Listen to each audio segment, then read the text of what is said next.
حي على الفلاح.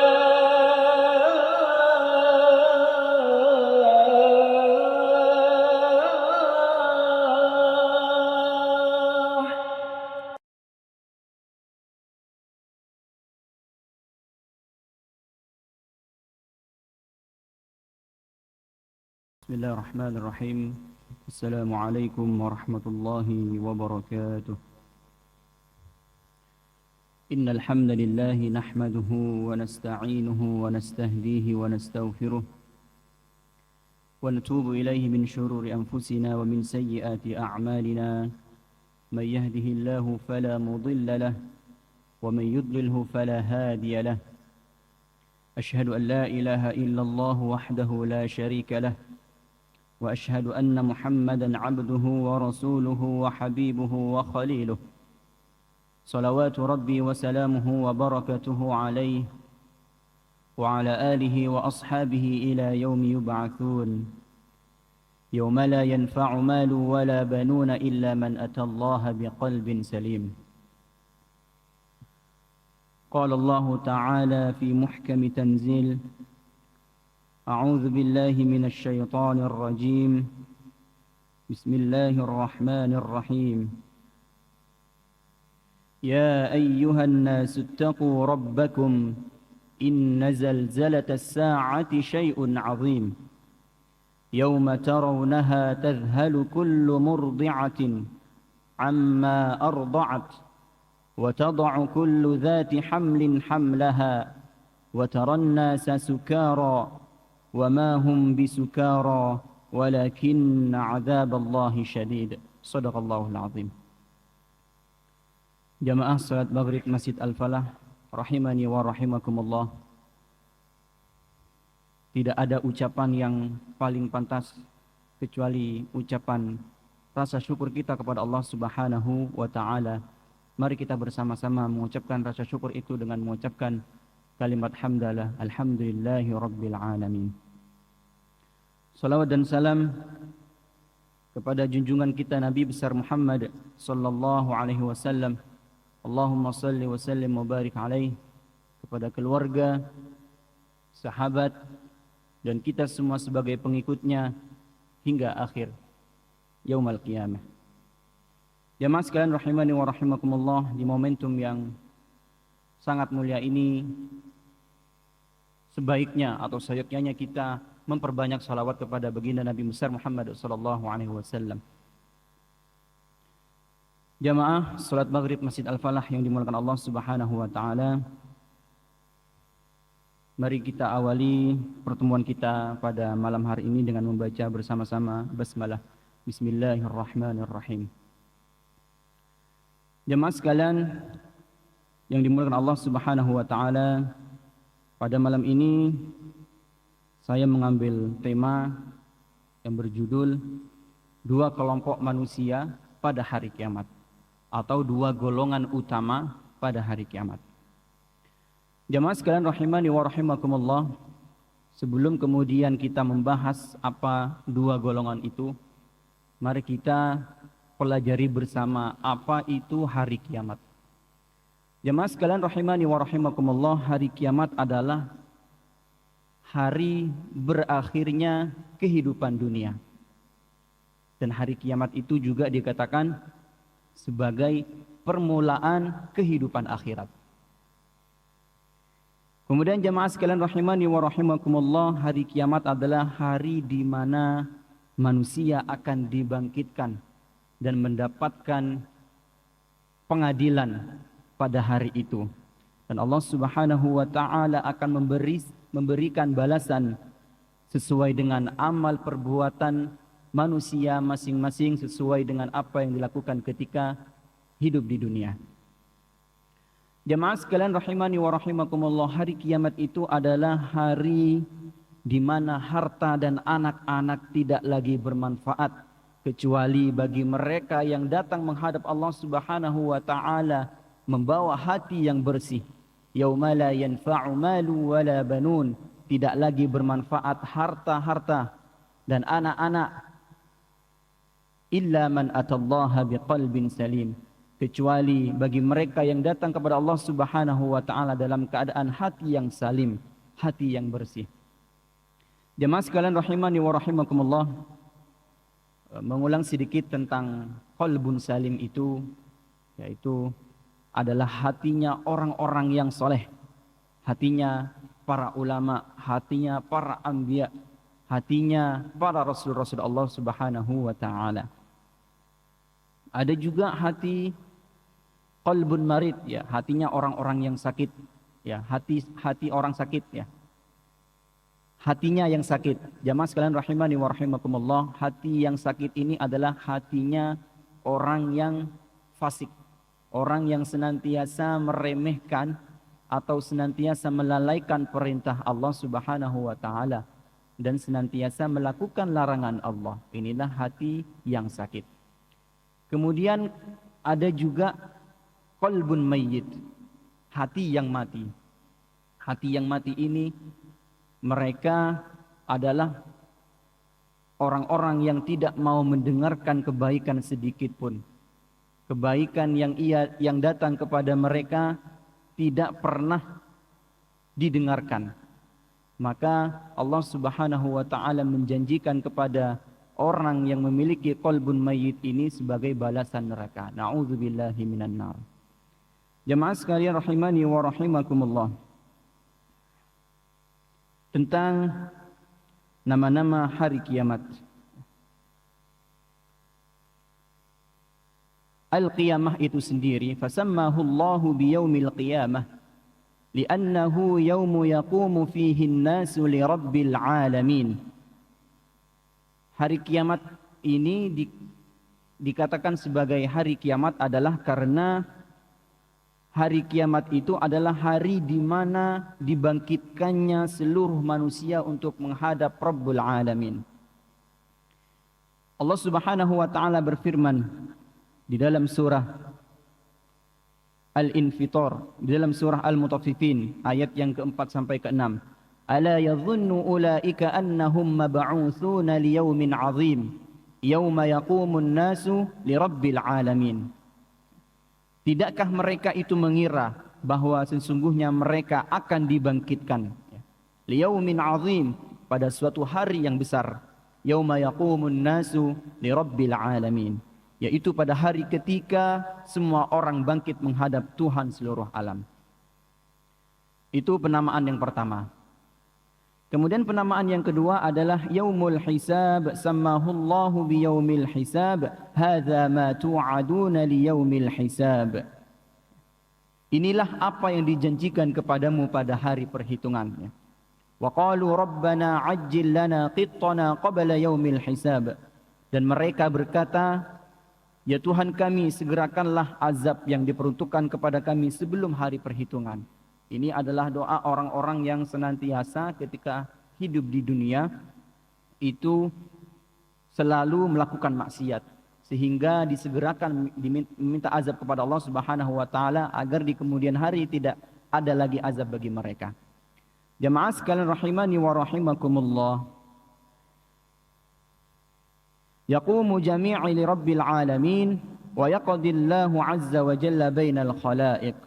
Dan pada hari ini juga, pada hari kiamat atau yaumul hisab, Allah Subhanahu wa taala mengumpulkan seluruh manusia untuk diberikan perhitungan dari awal penciptaan manusia sampai akhir penciptaan manusia. Kemudian penamaan yang kedua adalah yaumuddin. Wa qala wa ma adraka ma yaumuddin, yauma la tamliku nafsun li nafsin syai'a wal amru yauma idin lillah. Firman Allah Subhanahu wa taala, sekali lagi, tahukah kamu apa itu hari pembalasan? Yauma la tamliku nafsun li nafsin syai'a, hari di mana seseorang tidak lagi mampu memberikan pertolongan kepada orang lain. Wal amru yauma idzil lillah, dan segala urusan pada hari itu di dalam kekuasaan Allah Subhanahu wa taala. Kemudian penamaan hari kiamat yang berikutnya adalah al-jam'. Wa sammahu Allahu azza wa jalla bi yaumil jam' li'anna al-khalaiq yajtami'una fihi awwaluhum wa akhiruhum. Allah Subhanahu wa taala memberikan penamaan al-jam' pada hari kiamat ini karena seluruh penciptaan dari awal penciptaan manusia sampai akhir penciptaan manusia akan dikumpulkan oleh Allah Subhanahu wa taala pada hari itu. Allah Subhanahu wa taala berfirman di dalam surat At-Taghabun ayat yang ke-9, "Yauma yajma'ukum liyaumil jam', dzalika yaumut taghabun." Ingatlah pada hari ketika Allah mengumpulkan pada hari berhimpun. Itulah hari pengungkapan kesalahan-kesalahan. Jamaah sekalian rahimani wa rahimakumullah, sebetulnya sangat banyak penamaan hari kiamat dalam Al-Qur'an itu. Kurang lebih 18 sampai 20 penamaan hari kiamat di dalam Al-Qur'an. Namun saya hanya menyebutkan beberapa di sini. Jamaah sekalian rahimani wa rahimakumullah. Kemudian yang berikutnya kita akan membahas tentang dua kelompok utama pada hari kiamat.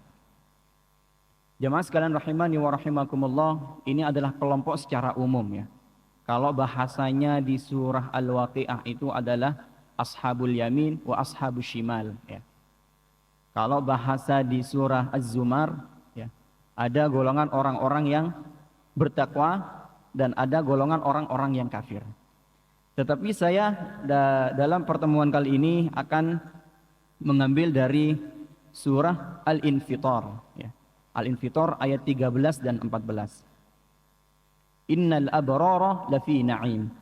Jemaah sekalian rahimani wa rahimakumullah. Kelompok yang pertama adalah al-abrar. Karena di dalam surah Al-Infitar ayat yang ke-13 itu adalah bunyinya innal abrara lafi na'im. Sesungguhnya bagi orang-orang yang berbuat baik, al-abrar itu bagi mereka surga na'im, surga yang penuh kenikmatan.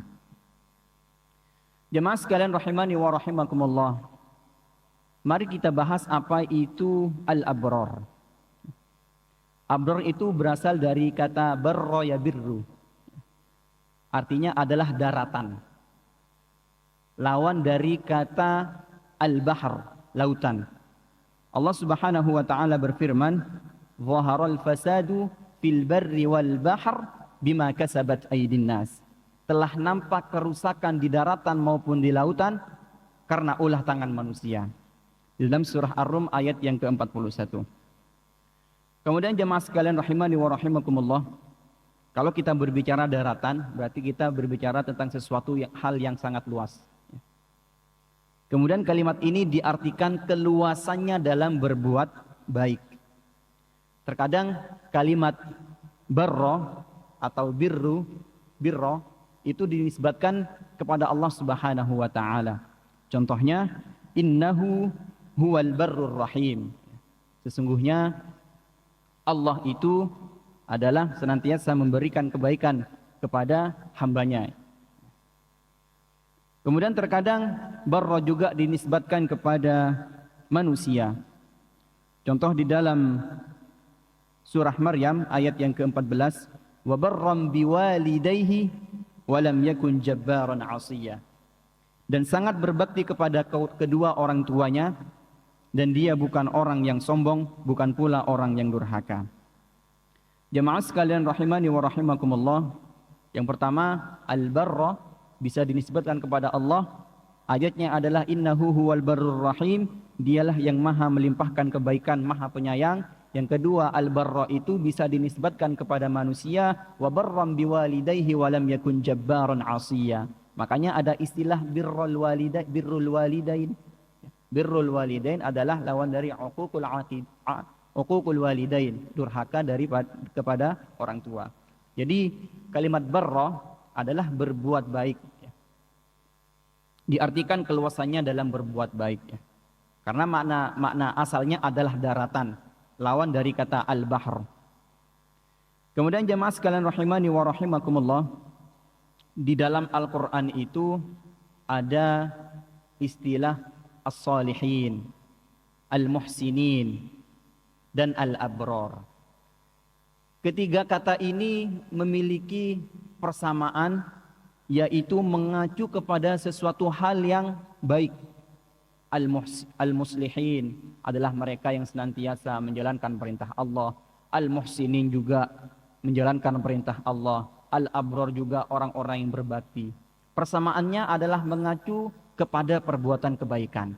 Tetapi ada perbedaan di antara ketiga kata ini. Bedanya di mana jemaah sekalian rahimani wa rahimakumullah?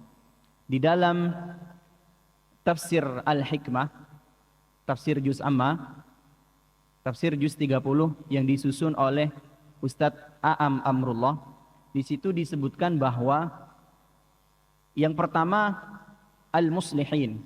Al-muslihin itu adalah orang-orang yang melaksanakan perintah Allah hanya yang wajib-wajib saja. Contohnya melaksanakan sholat. Ya, makanya illal ladzina amanu wa amilus sholihat. Ya, lakukan sholat, menunaikan zakat, puasa dan haji. Yang dilakukan adalah oleh al-muslihin ini adalah hanya amalan-amalan yang diwajibkan Allah Subhanahu wa taala kepadanya. Kemudian yang berikutnya ada al-muhsinin. Al-muhsinin adalah mereka melakukan kebaikan tetapi kaitannya ada hubungannya dengan manusia. Contohnya dalam Al-Quran itu kalau ada ayat yang memerintahkan untuk berbuat baik yang ada kaitannya dengan hubungan manusia selalu diiringi dengan wallahu yuhibbul muhsinin. Ayat tentang memaafkan manusia, memaafkan yang lain, wallahu yuhibbul muhsinin. Ayat tentang senantiasa bersabar, wallahu yuhibbul muhsinin. Ayat kemudian tentang berinfak, wallahu yuhibbul muhsinin. Jadi muhsin atau ihsan, pelakunya disebut sebagai muhsin. Jamaknya adalah muhsinin. Makanya kalau ada orang nyumbang, terkadang tidak mau disebutkan namanya.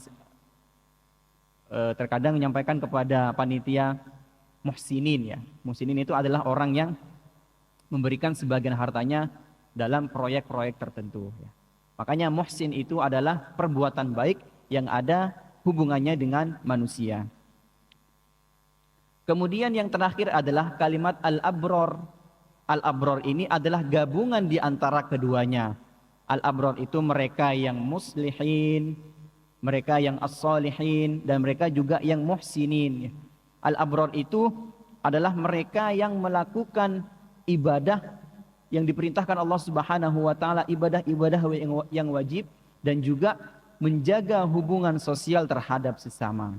Makanya di dalam Al-Qur'an Allah Subhanahu wa taala berfirman, Rabbana faghfir lana dzunubana wa kaffir 'anna sayyi'atina wa tawaffana ma'al abrar. Ya Allah, wafatkanlah kami bersama orang-orang yang berbuat baik, al-abrar.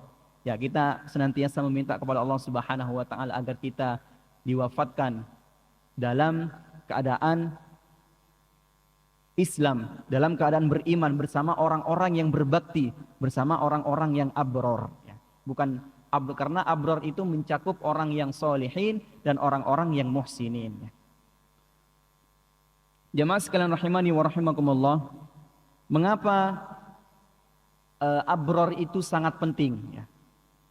Karena banyak sekali riwayat yang menjelaskan bahwa orang yang ahli ibadah, orang-orang soleh itu banyak sekali riwayat yang menyebutkan ahli ibadah juga masuk neraka.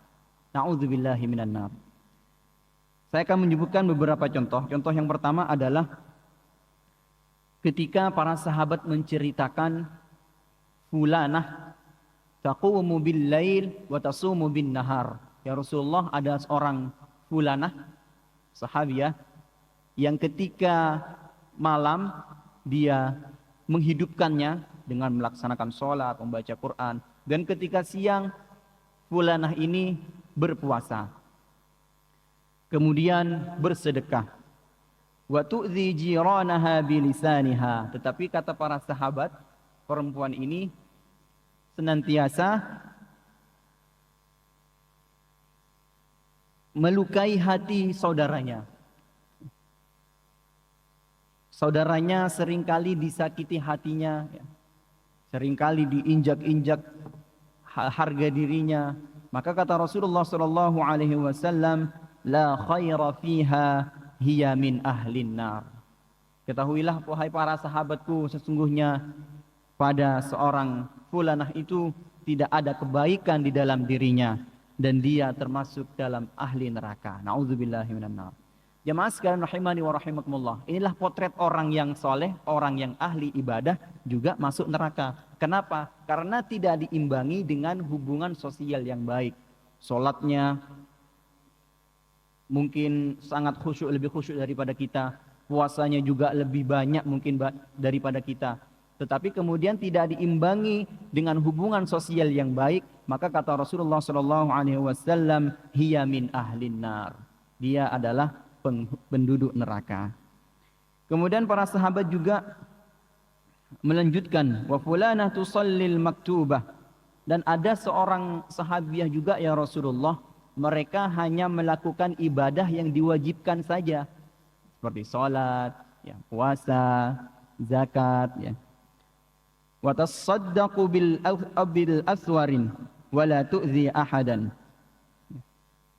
Mereka hanya bersedekah dengan sepotong keju. Tapi fulanah ini tidak pernah menyakiti seorang pun. Maka kata Rasulullah SAW, hiya min ahlil jannah. Dia adalah penduduk surga. Jamaah sekalian rahimani wa rahimakumullah.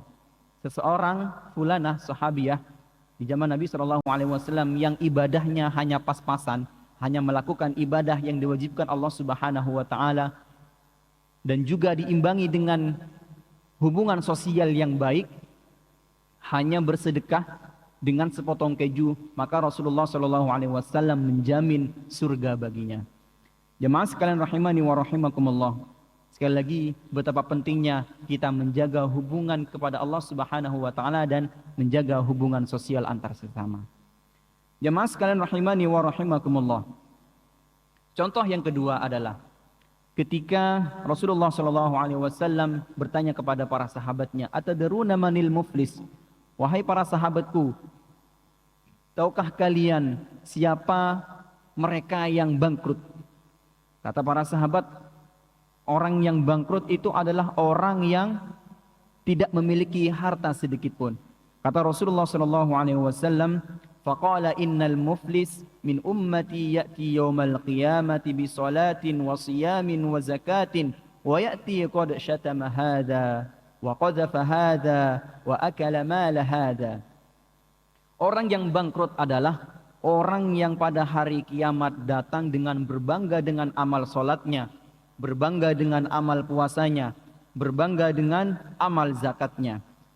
Akan tetapi wa ya'ti qad syatama hadha, tetapi kemudian datang pula menyertai orang itu, ada orang yang datang kepadanya ketika hari perhitungan dan menuntut haknya pada hari kiamat.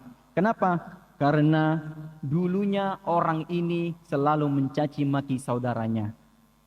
Dulunya orang ini selalu menuduh berbuat jahat kepada saudaranya.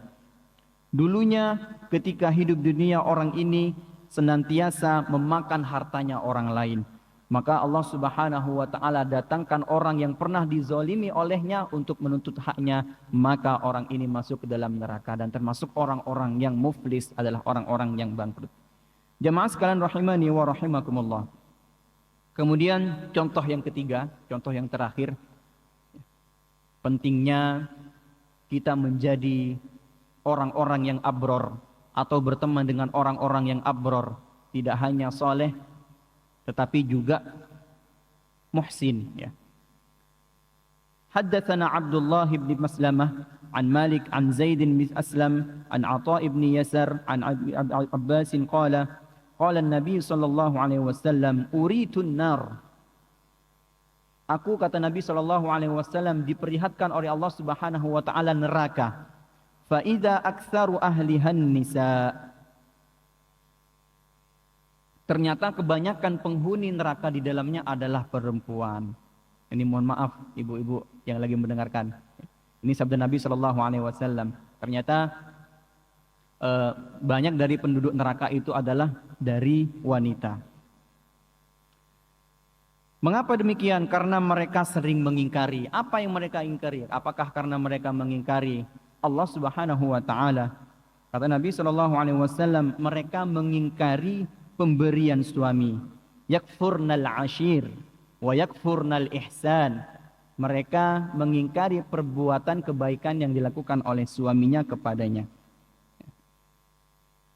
Kemudian lau ahsanta ila ihdahunna ad-dahra thumma ra'at minka syai'an qalat ma ra'aitu minka khairan qattun. Seandainya, kenapa kemudian perempuan itu banyak kemudian masuk ke dalam neraka? Kata Rasulullah SAW, karena perempuan itu selalu memandang ketika suaminya itu berbuat kebaikan sepanjang hidupnya, semasa hidupnya, lalu kemudian melihat satu kesalahan, satu kejelekan darimu, maka dia akan berkata kepada suaminya, aku belum pernah melihat kebaikan sedikit pun darimu. Maka 1000 kebaikan habis karena satu kesalahan. Itulah kenapa seringkali laki-laki atau suami itu seringkali disakiti hatinya karena perkataan yang serupa dengan ini. Ra'at minka syai'an qalat ma ra'aitu minka khairan qattun. Aku tidak melihat kebaikan sedikit pun darimu, ya, karena gara-gara satu kesalahan saja. Maka jemaah sekalian rahimani wa rahimakumullah, mari kita perbaiki bersama, ya. Perbaiki anak-anak kita, perbaiki istri kita dengan menyampaikan sesuatu hal yang indah, sesuatu hal yang indah pesan dari Nabi SAW. Ya. Jangan sampai kemudian salah satu di antara keluarga kita terjerumus dalam keburukan. Ya. Karena kita seringkali lalai untuk menyampaikan pesan Nabi SAW. Jemaah sekalian rahimani wa rahimakumullah. Itulah tentang persamaan dan perbedaan antara as-salihin, al-muhsinin, dan al-abrar. Ya. Jadi sekali lagi, kalau ketiga kata ini adalah mengacu ke dalam perbuatan yang baik, yaitu menjalankan perintah Allah, tetapi perbedaannya berada dalam aktivitasnya. Kalau as-salihin adalah mereka yang senantiasa melaksanakan perintah yang wajib, yang Allah wajibkan kepadanya, seperti sholat, zakat, puasa, dan haji. Ya. Kemudian al-muhsinin adalah perbuatan mereka yang selalu berbuat baik, tetapi ada kaitannya dengan hubungan manusia. Ya, contohnya adalah sabar, berinfak, memaafkan. Ya. Kemudian al-abrar adalah gabungan di antara keduanya. Dia ya soleh, ya dia juga ya muhsin. Ya. Jemaah sekalian rahimani wa rahimakumullah. Dan kelompok yang pertama ini adalah kelompok yang diselamatkan oleh Allah Subhanahu wa taala. Allah Subhanahu wa taala berfirman di dalam surat Az-Zumar ayat yang ke-37 ya, 73. Wasiqal ladzina taqaw rabbahum ilal jannati zumara. Ketika orang-orang beriman telah selesai dihisab oleh Allah Subhanahu wa taala, maka mereka digiring oleh Allah Subhanahu wa taala masuk ke dalam surga secara rombongan. Hatta idza ja'uha wa futihat abwabuha wa qala lahum khazanatuha salamun alaikum tibatum fadkhuluha khalidin. Sehingga apabila mereka sampai kepadanya, yaitu surga, dan pintu-pintunya telah dibukakan, penjaga-penjaganya berkata kepada penghuni surga, salamun alaikum, kesejahteraan dilimpahkan kepada kalian. Tibatum fadkhuluha khalidin, berbahagialah kalian, maka masuklah dan kalian kekal di dalamnya. Jemaah sekalian rahimani wa rahimakumullah. Kemudian kelompok yang kedua. Kelompok yang kedua adalah kelompok yang tidak diselamatkan oleh Allah Subhanahu wa taala. Kalau yang pertama adalah kelompok yang diselamatkan Allah Subhanahu wa taala, mereka adalah penghuni surga, maka di dalam Al-Qur'an itu selalu menyebutkan kalau ada penghuni surga selalu diiringi dengan neraka. Kelompok yang kedua adalah al-fujjar. Wa innal fujjara lafi jahim. Ya, di dalam lanjutan ayat yang ke-14, wa innal fujjara lafi jahim. Sesungguhnya orang-orang yang durhaka, bagi mereka adalah neraka jahim. Jemaah sekalian rahimani wa rahimakumullah. Apa itu fujjar? Fujjar itu asal katanya adalah fajaro. Kita sering mendengar dengan istilah ini ya. Fajaro artinya adalah membelah sesuatu dengan belahan yang lebar. Allah Subhanahu wa taala berfirman di dalam surah Al-Baqarah, contohnya kalimat fajara itu fanfajarat min husnata asyrata aina. Maka memancarlah dari batu yang terbelah itu 12 mata air.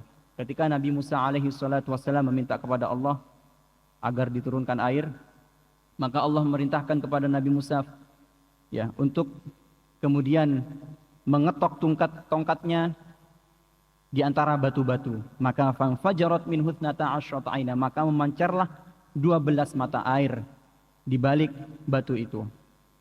Jamaah sekalian rahimani wa rahimakumullah, maka kata fajrun untuk menunjukkan waktu subuh. Kenapa? Apa hubungannya dengan kalimat fajaro atau fujar? Karena waktu subuh itu adalah menjadi pemecah atau pemisah antara malam menjelang siang.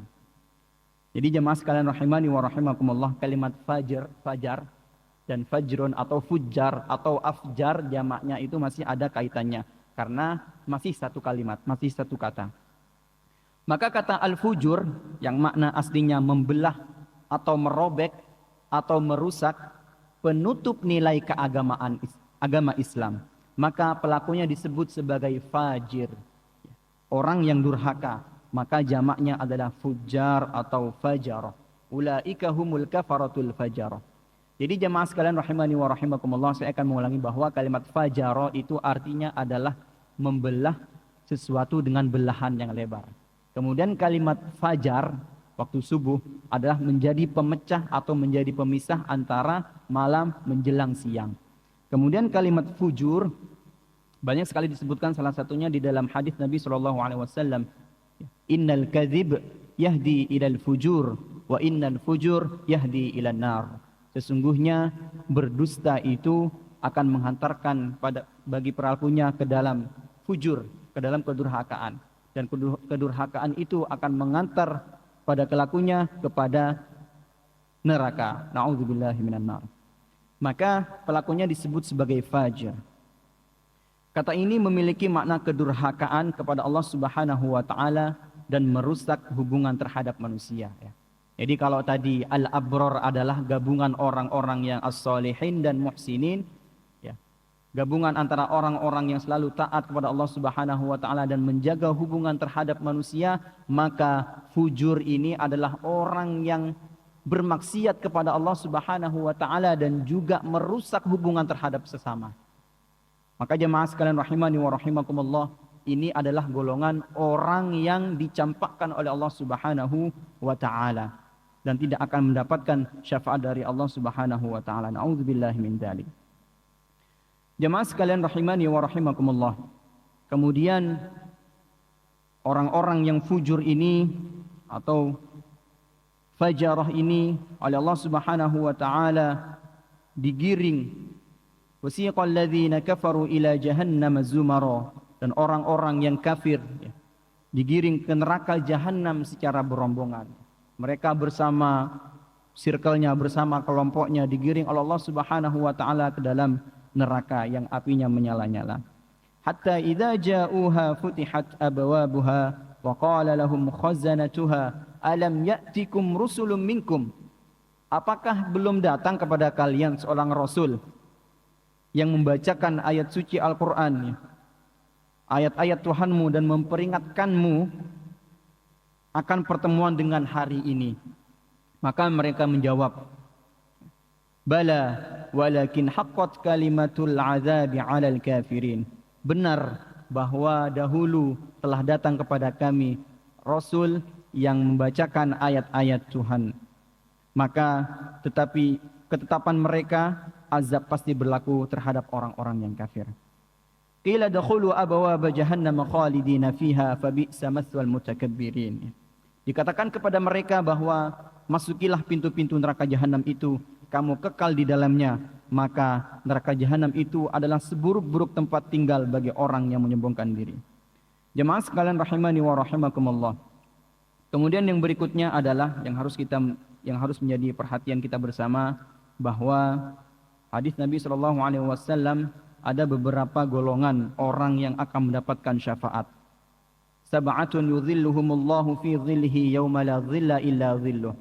Ada 7 golongan orang-orang yang akan mendapatkan pertolongan Allah Subhanahu wa taala, di mana pada waktu itu, pada hari itu tidak ada pertolongan kecuali pertolongan yang datang dari Allah Subhanahu wa taala. Yang pertama adalah al-imamul adil, pemimpin yang adil.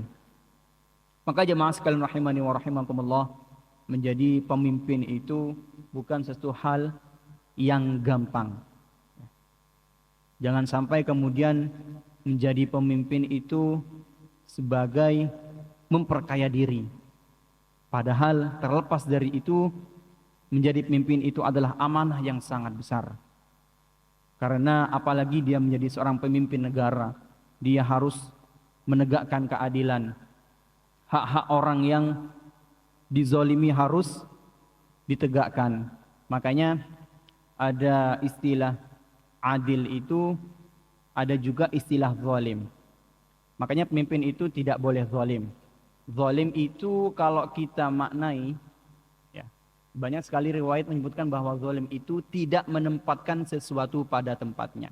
Lawan kata dari zalim adalah adil. Adil adalah menempatkan sesuatu pada tempatnya. Jadi adil itu jamaah sekalian rahimani wa rahimakumullah bukan sama rata. Ibarat kita sebagai orang tua misalkan, kita punya anak usia yang sedang sekolah SMA dan anak yang sedang sekolah TK atau SD. Kita memberikan uang jajan kepada keduanya secara sama. Misalkan 30.000, yang anak SMA tadi 30.000, yang anak SD tadi 3.000. Ini bukan ukuran adil, tetapi adil itu menempatkan sesuatu pada tempatnya. Misalkan anak SMA kita kasih 30.000, kemudian anak SD kita kasih 10.000. Jadi adil itu bukan sama rata, jemaah sekalian, sekali lagi. Tetapi adil itu adalah menempatkan sesuatu pada tempatnya. Jemaah sekalian rahimani wa rahimakumullah, kita doakan semoga pemimpin kita yang di negara ini memberikan keadilan yang seadil-adilnya kepada saudara-saudara kita yang sedang misalkan ingin membutuhkan keadilan di negara ini. Kemudian golongan yang kedua adalah yang diselamatkan Allah Subhanahu wa taala, seorang pemuda yang tumbuh dewasa.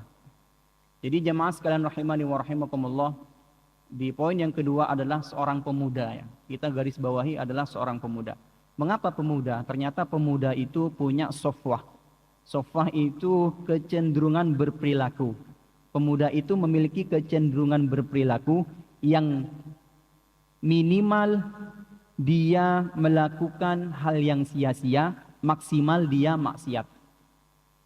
Jadi pemuda itu, makanya di dalam hadis ini Rasulullah SAW kemudian tidak main-main menyebutkan kata pemuda di urutan yang nomor kedua. Maka pemuda yang tumbuh dewasa dalam ketaatan kepada Allah Subhanahu wa taala akan mendapatkan naungan pada hari kiamat, di mana tidak ada naungan kecuali naungan yang datang dari Allah Subhanahu wa taala. Kemudian golongan yang ketiga adalah seorang yang hatinya bergantung ke masjid. Jadi bukan 24 jam di masjid ya jamaah sekalian. Ada juga kehidupan-kehidupan di luar yang harus kita juga lakukan atau laksanakan. Mengapa? Apa maksudnya dari kalimat ini? Bahwa kita ketika keluar masjid harus mempertahankan nilai-nilai kebaikan yang kita lakukan selama di masjid. Kalau kita di masjid selalu bertutur kata baik, melantunkan kalimat-kalimat thayyibah, astagfirullah wa atubu ilai, subhanallah, maka di luar juga harus dipertahankan, minimal tidak mengucapkan kalimat-kalimat yang kotor. Jamaah sekalian rahimani wa rahimakumullah, harus mempertahankan nilai-nilai kemasjidan di luar masjid. Itulah yang dimaksud dengan poin yang ketiga ini.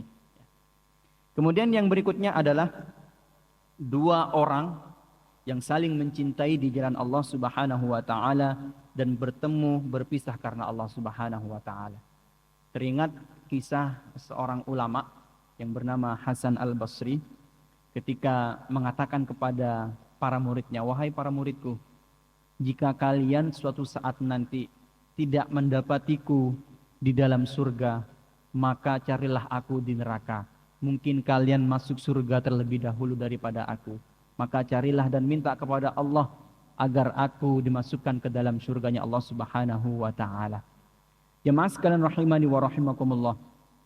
Dan katakan kepada Allah Subhanahu wa taala, kata Hasan Al-Basri rahimahullah, bahwa kita dulu pernah satu majelis, bahwa kita dulu pernah duduk bersama membacakan kitabullah, mengkaji bersama isi daripada Al-Quran dan Al-Hadis. Maka jamaah sekalian rahimani wa rahimakumullah, ini juga pesan buat kita bersama. Jika panjenengan nanti masuk surga duluan dan gak ketemu saya, cari saya di neraka ya. Barangkali jenengan masuk ke dalam surga terlebih dahulu. Dan tentu kita minta kepada Allah Subhanahu wa taala agar kita dikumpulkan bersama orang-orang yang cintai di dalam surganya Allah Subhanahu wa taala. Amin amin rabbal alamin. Jemaah sekalian, singkat saja ada 3 hal lagi yang berikutnya adalah seorang laki-laki yang ketika diajak berzina oleh wanita yang memiliki kedudukan, wanita yang cantik rupawan, dan diajak berzina dan seseorang ini mengatakan inni akhafullah, aku takut kepada Allah. Kemudian yang berikutnya adalah orang yang bersedekah secara sembunyi-sembunyi. Kemudian yang berikutnya yang terakhir adalah seorang yang berzikir kepada Allah Subhanahu wa taala di waktu sepi dan meneteskan air mata. Makanya jemaah sekalian rahimani wa rahimakumullah, kalau kita membaca Quran di keramaian, berzikir di tempat keramaian, itu sebetulnya hal yang sangat biasa. Tetapi yang menjadi hal yang sangat luar biasa adalah ketika kita mampu mempertahankan kebaikan itu dalam keadaan sepi. Misalkan wannasu niyam, dalam keadaan orang-orang terlelap tidur. Itu sesuatu hal menjadi hal yang sangat luar biasa. Jemaah sekalian rahimani wa rahimakumullah, masih banyak sebetulnya hal yang ingin saya sampaikan, karena terbatas waktunya. Mari kita akhiri dengan hamdalah dan doa kafaratul majlis. Alhamdulillahirabbil alamin. Subhanakallahumma wa bihamdika nashhadu an la ilaha illa anta nastaghfiruka wa natubu ilaik. Wassalamu alaikum warahmatullahi wabarakatuh.